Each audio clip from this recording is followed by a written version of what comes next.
Code monkey get up, get coffee. Code monkey go to job. Code monkey have boring meeting with boring manager Rob. Rob say code monkey very diligent, but his output stink. His code not functional or elegant.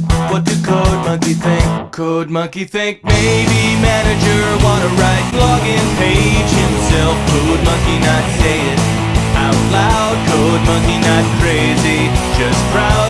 Code monkey like Fritos. Code monkey like Tab and Mountain Dew. Code monkey very simple man. Big warm fuzzy secret heart. Code monkey like you. Code monkey like you.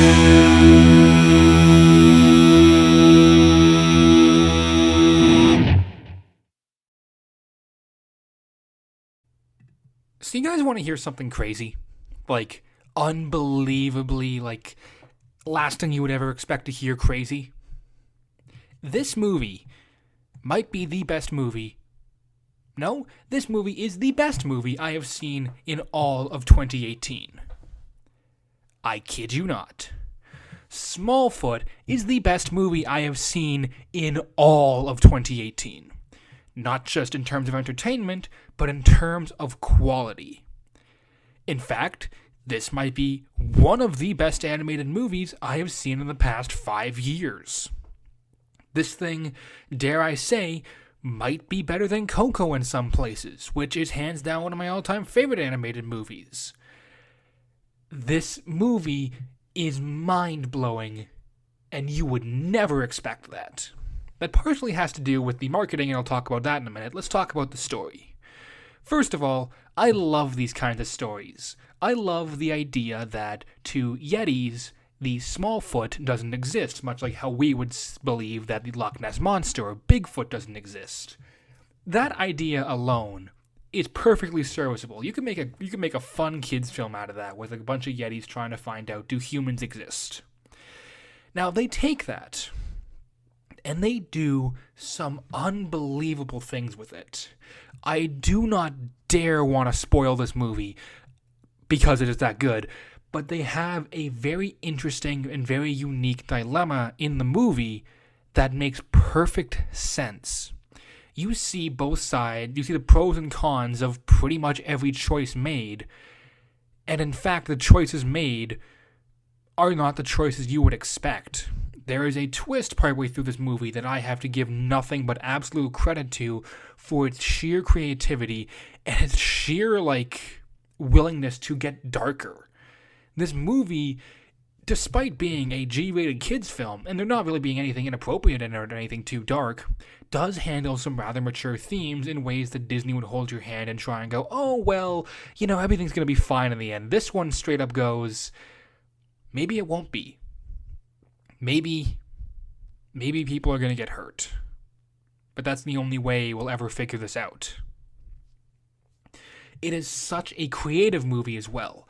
I love movies that kind of show how animals or stuff like that, or how... Does anyone remember that movie 9? How, these little sack creatures, they lived in the post-apocalyptic world, but their homes were made out of, all these kitchen appliances, like Secret of Nim, how these little bits and pieces of things lying around become these full-on, appliances and part of their daily life that they require to get around. I love stuff like that, and this movie is just as creative, if not more creative than those, in the whole Yeti village. And I know this sounds crazy, but you really have to see this movie to understand why it's so good. Part of what makes it so good are the characters. Every single character in this movie is incredibly likable, and yet it's not the cliche of, they're right and everyone else is kind of dumb. It's all these characters are incredibly likable, but they also have flaws. Now, the flaws are not flaws that kids will think, oh, I couldn't never be like that. In fact, most of the flaws, I think kids and parents will see that, yeah, I've been like that before, or, oh yeah, maybe I am like that. Migo, our main character, is a great character. I love his optimism. I love his just sense of wonder. I love his drive to do good things. and yet also he learns really good lessons throughout it. Michi is a great secondary character. The Stonekeeper, he is such a fascinating character when you find out more about him.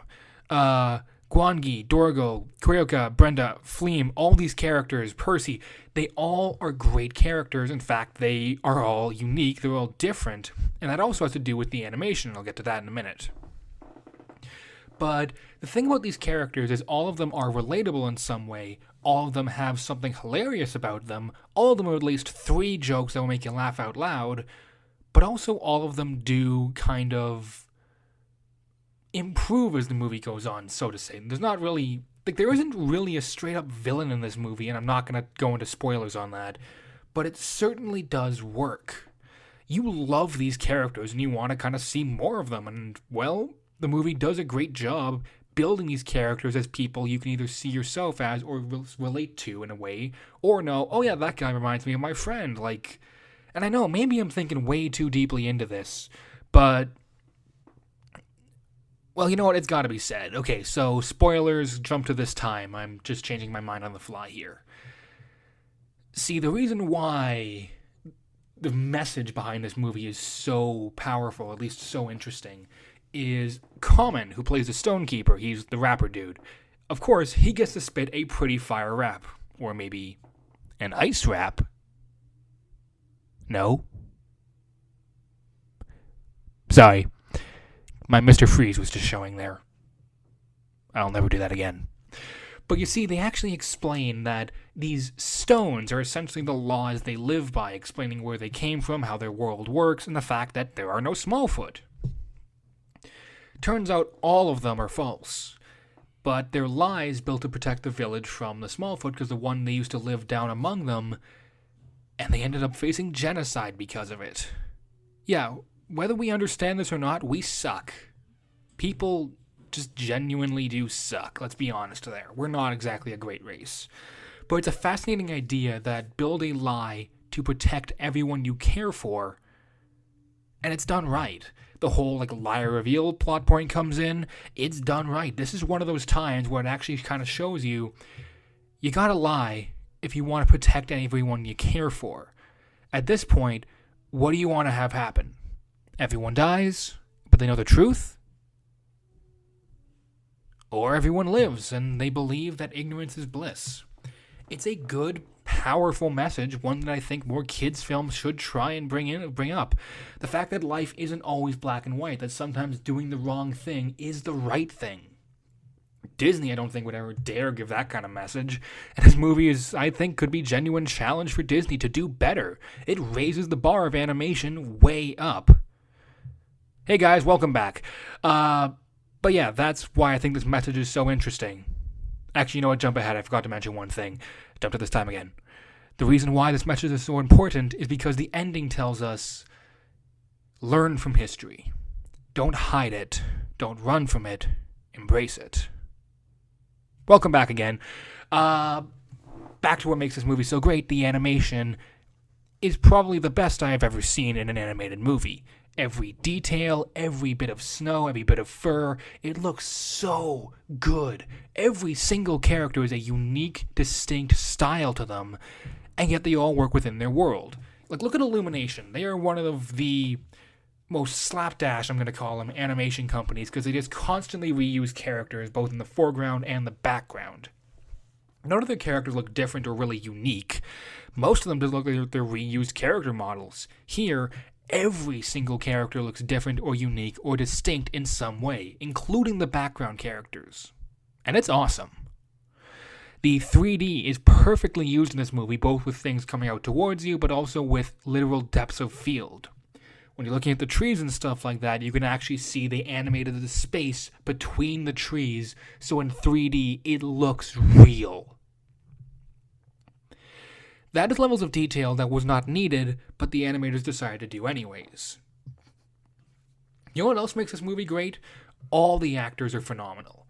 I'm just going to list off the main actors who are in this. Channing Tatum, James Corden, Zendaya, Common, LeBron James, Danny DeVito, Gina Rodriguez, Yara Shadir, Eli Henry, Jamie Tarto, Justin Roiland is in this. Like, everybody who is in this movie gives it everything they have, and they are all having the time of their life with it. You know what else they're having the time of their life with? The songs.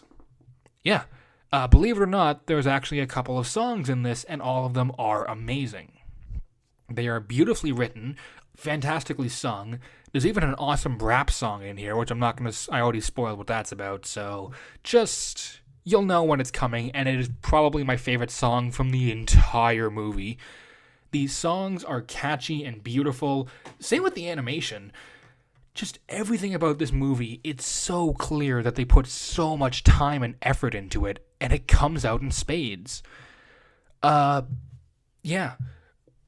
I'm giving this movie 4 Raptor Claws out of 4. It is the best movie I've seen in all of 2018, and I can explain why simply like this.